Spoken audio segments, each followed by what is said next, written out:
पहले वीडियो में भी हम लोग देखे थे ली चैटलियस प्रिंसिपल के बारे में। और ली चैटलियस प्रिंसिपल के द्वारा जो हमारा एक्सप्लेन किया जाता है वो दो फैक्टर है, वो टेम्परेचर और प्रेशर के बारे में। तो उसी का हम लोग एक्सप्लेनेशन देखेंगे ये नंबर में कि जब हम लोग अमोनियम नाइट्रेट सॉलिड के फॉर्म में लिए हैं और वाटर के साथ हम लोग रिएक्शन कराएं तो अमोनियम नाइट्रेट एक्वस बना लिया। अब इसमें जो हम देखें कि ये एक्वस में चला गया, मतलब लिक्विड में घुल गया, तो इसमें जो हमारा जो है कि change in standard enthalpy of solution जो है आपका प्लस 25.69 किलो जूल पर मोल है। अब ये वैल्यू यदि हमारा प्लस है तो इससे हमारा इंडिकेट करता है कि ये जो हमारा रिएक्शन है इंडोथर्मिक रिएक्शन है। और इंडोथर्मिक रिएक्शन जो होता है वो हमारा सेवता नहीं होता, स्पॉन्टेनियस नहीं होता है। तो इंडोथर्मिक रिएक्शन कब होगा? जब हम लोग उसमें हीट देंगे। तो यदि हम लोग टेम्परेचर के बात करते हैं कि रिएक्शन में यदि हम लोग टेम्परेचर दे रहे हैं, हीट दे रहे हैं, तब ये रिएक्शन हमारा प्रोसीड करेगा। इसके मतलब हुआ कि जो हमारा ये रिएक्शन जो हुआ हमारा इतना किलो जूल पर मोल कि इतना किलो जूल एनर्जी हमको देना पड़ेगा, तो ये रिएक्शन हमारा किस में चला जाएगा? एक्वस में। तो वही चीज यहाँ है कि ammonium nitrate solid plus water liquid plus 25.69 kilo joule per mole, जो रिवर्सिबल ऑफ इक्विलिब्रियम का साइन है, अमोनियम नाइट्रेट एक्वस। मतलब ये जो हमारा इतना एनर्जी देना पड़ेगा तो ये हमारा प्रोडक्ट में जाएगा। ये हमारा रिएक्टेंट है, तो कहाँ जाएगा? ये प्रोडक्ट में। इसके मतलब हुआ कि जब हम टेम्परेचर को बढ़ाएंगे इस रिएक्शन में तो किस डायरेक्शन में शिफ्ट करेगा? फॉरवर्ड डायरेक्शन में ये शिफ्ट करेगा हमारा।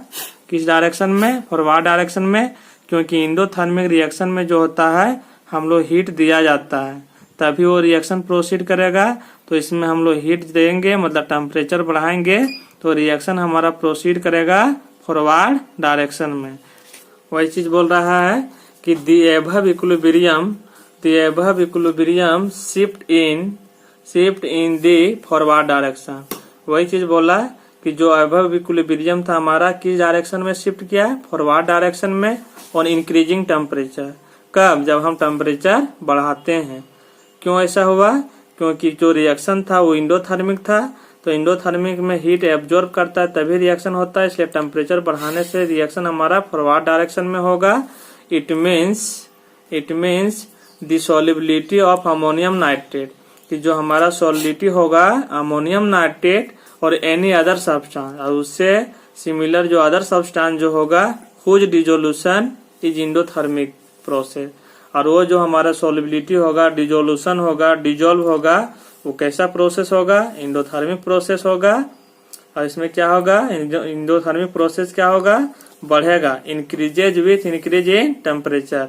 जब हम लोग टेम्परेचर को बढ़ाएंगे तो इसमें हमारा सॉल्युबिलिटी बढ़ेगा। जैसे एग्जाम्पल में देखते हैं हम लोग कि ammonium nitrate, potassium nitrate, sodium nitrate, ammonium chloride और यूरिया। तो यहाँ पर हम लोग ग्राफ से देखे हैं कि वाई एक्सिस है, एक्स एक्सिस, इधर सॉल्युबिलिटी लिए, इधर टेम्परेचर। तो इस तरह से ये हमारा क्या हो रहा है?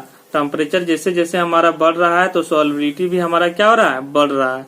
तेजी से क्या हो रहा है? बढ़ रहा है। अब नेक्स्ट हम लोग एक्सप्लेनेशन देखेंगे कि जब हम लोग देखे हैं यहाँ पर पोटेशियम फ्लोराइड सॉलिड के फॉर्म में और वाटर हम लोग क्या लिए हैं? लिक्विड। तो ये हमारा बनाया है पोटेशियम फ्लोराइड एक्वस। तो इसमें हम लोग देखेंगे इंथैल्पी चेंज जो हुआ है, change in standard enthalpy of solution जो है वो नेगेटिव है, 17.74 किलो जूल पर मोल। ये नेगेटिव है, इसके मतलब हुआ कि ये जो हमारा रिएक्शन जो है वो कैसा रिएक्शन है? एक्सोथर्मिक रिएक्शन है। कैसा है? एक्सोथर्मिक। क्या पहले भी बोले थे कि इंथैल्पी चेंज जब हमारा नेगेटिव में दिखाएगा तो रिएक्शन होगा एक्सोथर्मिक, और एक्सोथर्मिक में हमारा टेम्परेचर का जरूरत नहीं होता है। और यदि उस रिएक्शन में हम लोग टेम्परेचर देंगे तो जो रिएक्शन हमारा फॉरवर्ड डायरेक्शन में हो रहा है वो बैकवर्ड डायरेक्शन में हो जाएगा। वही चीज यहाँ पर है कि केएफ सॉलिड है, वाटर लिक्विड, तो हमारा देखें एक्वस में चला गया और इतना हीट हमारा रिलीज किया। अब रिलीज किया, इस स्वतः रिलीज कर रहा है और इसमें हम लोग टेम्परेचर देंगे। तो टेम्परेचर देने से क्या हुआ कि पहले से रिलीज कर रहा है और हम लोग हीट इसमें दे रहे हैं, चाह रहे हैं, इसलिए रिएक्शन जो होगा वो बैकवर्ड डायरेक्शन में शिफ्ट होगा। कि फॉरवर्ड डायरेक्शन में नहीं जाने छोड़ के कैसा हो जाएगा? बैकवर्ड डायरेक्शन में शिफ्ट हो जाएगा, उल्टा शिफ्ट हो जाएगा। तो वही चीज इसमें देखेंगे हम लोग कि द एबव इक्विलिब्रियम कौन सा, ये वाला इक्विलिब्रियम के बारे में बोल रहा है, shift in the backward direction, ये किधर शिफ्ट कर रहा है, पीछे की ओर, बैकवर्ड डायरेक्शन की ओर, ऑन इंक्रीजिंग टेम्परेचर, कब, जब हम लोग टेम्परेचर को बढ़ाएंगे। इट मीन्स, इसका मतलब हुआ कि द सॉलिडिटी ऑफ KF मतलब पोटेशियम फ्लोराइड और एनी अदर सब्सटेंस और कोई दूसरा पदार्थ whose dissolution is exothermic process, और इसका जो प्रोसेस होगा कैसा होगा, एक्सोथर्मिक प्रोसेस होगा, decreases with increase in temperature, जब हम लोग क्या होगा इसका प्रोसेस, एक्सोथर्मिक प्रोसेस डिक्रीज करेगा जब हम टेम्परेचर को बढ़ाएंगे, क्योंकि फॉरवर्ड डायरेक्शन में नहीं होकर बैकवर्ड में जा रहा है, इसलिए हमारा प्रोसेस क्या हो जाएगा, डिक्रीज करेगा, कब, जब हम लोग टेम्परेचर को बढ़ाएंगे। अब इसमें हम लोग देखते हैं फॉर एग्जांपल में कि KF sodium hydroxide, lithium sulphate और सेरियम सल्फेट, ये जो सॉल्यूशन होता है सभी हॉट होता है, तो इसीलिए यहाँ एरो जो दिखाया गया है कि सबसे ज्यादा हॉट सॉल्यूशन ये होता है, तब ये तब ये तब ये, मतलब सबसे ज्यादा गर्म ये सॉल्यूशन होता है, गर्म सॉल्यूशन होता है। जब इसको घोलेंगे हम लोग पानी में तो क्या होता है, हॉट हो जाता है, गर्म हो जाता है, वही बोला दी सॉल्यूशन बिकम्स हॉट, कैसा होता है, हॉट होता है, गर्म होता है। अब हम लोग ग्राफ में देखे हैं कि सॉलिडिटी इधर लिए, इधर टेम्परेचर लिए, तो जैसे जैसे हमारा टेम्परेचर बढ़ रहा है सॉलिडिटी क्या हो रहा है, घट रहा है, क्या कि प्रोसेस हमारा क्या हुआ था, उल्टा हुआ था, इसलिए हमारा सॉलिडिटी इसमें क्या होता है, घटता है। अब C नंबर में एक्सप्लेनेशन है कि कुछ ऐसा सब्सटेंस है जिसमें इंथैल्पी चेंज हमारा बहुत कम होगा, स्लाइटली होगा, तो उसमें जो हमारा सॉलिडिटी स्लाइटली होता है, इंथैल्पी चेंज, तो सॉलिडिटी भी हमारा क्या होगा, स्लाइटली होगा। तब बोल रहा if the dissolution of A solid, कि यदि कोई सॉलिड को डिजोल्व करते हैं, घुलाते हैं, इन ये लिक्विड में, मतलब किस में, लिक्विड में, if this dissolution of A solid in a liquid, कि कोई सॉलिड को हम लोग डिजोल्व करेंगे लिक्विड में, involves very small enthalpy change, और उसमें शामिल होता है, इन्वॉल्व होता है, इंथैल्पी चेंज हमारा क्या होता है, स्मॉल होता है, स्मॉल इंथैल्पी चेंज होता है, it's solubility changes only slightly, और इसका जो सॉलिबिलिटी होगा हमारा थोड़ा सा होगा, स्लाइटली होगा, विथ इंक्रीज इन टेम्परेचर, जहां हम लोग टेम्परेचर को बढ़ाएंगे। जैसे एग्जांपल में हम लोग लिए हैं सोडियम क्लोराइड सॉलिड है, वाटर लिक्विड, तो बना है सोडियम क्लोराइड एक्वस, तो यहाँ पर हम लोग देखें change in standard enthalpy of solution जो हुआ वो +4 किलोजूल पर मोल हुआ, +4 किलोजूल पर मोल। तो ये हमारा जो प्लस हुआ उससे हमारा इंडिकेट करता है कि ये जो रिएक्शन है हमारा इंडोथर्मिक है। कैसा रिएक्शन, इंडोथर्मिक। और इंडोथर्मिक रिएक्शन में जो होता है कि जब हम टेम्परेचर को बढ़ाते हैं, मतलब हीट जितना हम देंगे वो रिएक्शन उतना तेजी से होगा, और तेजी से होगा मतलब किधर शिफ्ट करेगा, फॉरवर्ड डायरेक्शन में। वही चीज यहाँ दिखाया गया है कि NaCl सॉलिड है, वाटर लिक्विड है, 4 किलोजूल पर मोल जो है, यहाँ पर इक्विलिब्रियम का साइन है, NaCl एक्वस बनाया, किधर शिफ्ट किया है, फॉरवर्ड डायरेक्शन में। वही यहाँ पर ग्राफ में बताया गया है इसमें, इधर सॉलिडिटी लिए, इधर टेम्परेचर, एक्स एक्सिस है, वाई एक्सिस।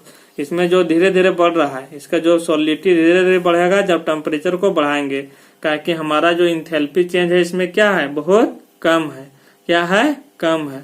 अब हम लोग देखते हैं नेक्स्ट एक्सप्लेनेशन, इसमें हम लोग D नंबर में कर रहा है, कुछ ऐसा सब्सटेंस होता है जो इरेगुलर मैनर से हमारा सॉलिडिटी होता है टेम्परेचर को बढ़ाने से। तो हम लोग देखते हैं देयर आर सम सब्सटेंसेस, कुछ ऐसा पदार्थ है whose solubility exhibits irregular trend, मतलब जो हमारा उसका सॉल्युबिलिटी होगा वो रेगुलर ट्रेंड होगा, मतलब रेगुलर ट्रेंड में नहीं होगा, रेगुलर मैनर में नहीं होगा, ऑन इंक्रीजिंग टेम्परेचर, जब हम टेम्परेचर को बढ़ाते हैं। तो इसमें जो हमारा एग्जाम्पल लिया गया है वो ग्लोबुलर साल्ट का लिया गया है, जो फर्स्ट में हाइड्रेटेड के फॉर्म में होता है। तो हम लोग देखेंगे the solidity of a globular salt, इसका फार्मूला होता है सोडियम सल्फेट डेकाहाइड्रेट, इसको बोलते हैं Na2SO4 10H2O, और इसी को हम लोग बोलते हैं सोडियम सल्फेट डेकाहाइड्रेट। ये किसका फार्मूला हुआ, ग्लोबुलर साल्ट का फार्मूला हुआ। फर्स्ट इंक्रीजेज, कि पहला शुरू में क्या होता है, बढ़ता है, विथ इंक्रीज इन टेम्परेचर, जब हमारा टेम्परेचर बढ़ता है अप टू 32.8 डिग्री सेल्सियस, कि 0 डिग्री सेल्सियस से 32.8 डिग्री सेल्सियस तब बढ़ेगा, तब तक हमारा सॉल्युबिलिटी बढ़ेगा, एंड देन डिक्रीजेज, और उसके बाद डिक्रीज कर जाता है। क्यों डिक्रीज करता है देखते हैं, this is due to change in crystalline state of globular salt, कि कि इसका जो क्रिस्टलिन स्टेट है वो क्या होता है, चेंज हो जाता है।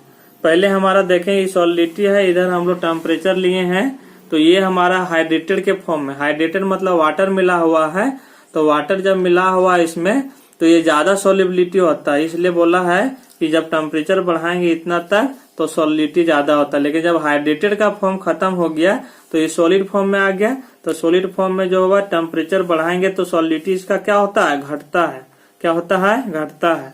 तो वही चीज यहाँ पर बोला गया है कि the solidity of globular salt मतलब Na2SO4 10H2O first increases with increase in temperature up to 32.8 degree Celsius, कि शुरू में जो होता है इसका सॉलिडिटी बढ़ता है एंड देन डिक्रीजेज, और फिर क्या होता है, घटता है। This is due to change in crystalline state of globular salt, क्योंकि हमारा ग्लोबुलर साल्ट का क्रिस्टलिन स्टेट क्या होता है, चेंज हो जाता है।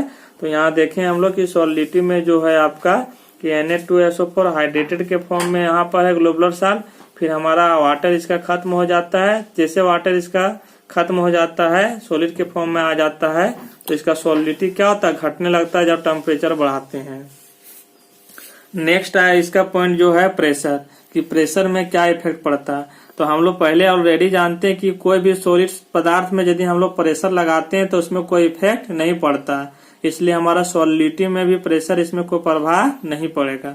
फिर भी हम लोग यहाँ देखते हैं कि the solidity of solid in a liquid, कि जो हम सॉलिडिटी ऑफ सॉलिड किसमें करते हैं, लिक्विड, इज ऑलमोस्ट कांस्टेंट, कि ये हमारा कांस्टेंट होता है और अनअफेक्टेड, और इसमें कोई इफेक्ट नहीं पड़ता है बाय चेंज इन प्रेशर। जब हम लोग प्रेशर को चेंज करते हैं, कोई सॉलिबिलिटी करते हैं, सॉलिड को लिक्विड में घुलाते हैं, तो ये कांस्टेंट रहता है और अनअफेक्टेड मतलब इसमें कोई इफेक्ट नहीं पड़ता है। जो किसके द्वारा, जब हम प्रेशर को चेंज करते हैं, बिकॉज क्योंकि there is almost no effect change in pressure on volume of the solid. वही चीज बोला गया कि वॉल्यूम ऑफ सॉलिड में यदि हम लोग प्रेशर लगाते हैं कोई भी पदार्थ में, यदि मान लो ये पेन है और इसमें हम लोग प्रेशर लगाएंगे, सॉलिड है, तो इसका साइज कुछ नहीं चेंज होगा, कुछ इफेक्ट नहीं पड़ेगा।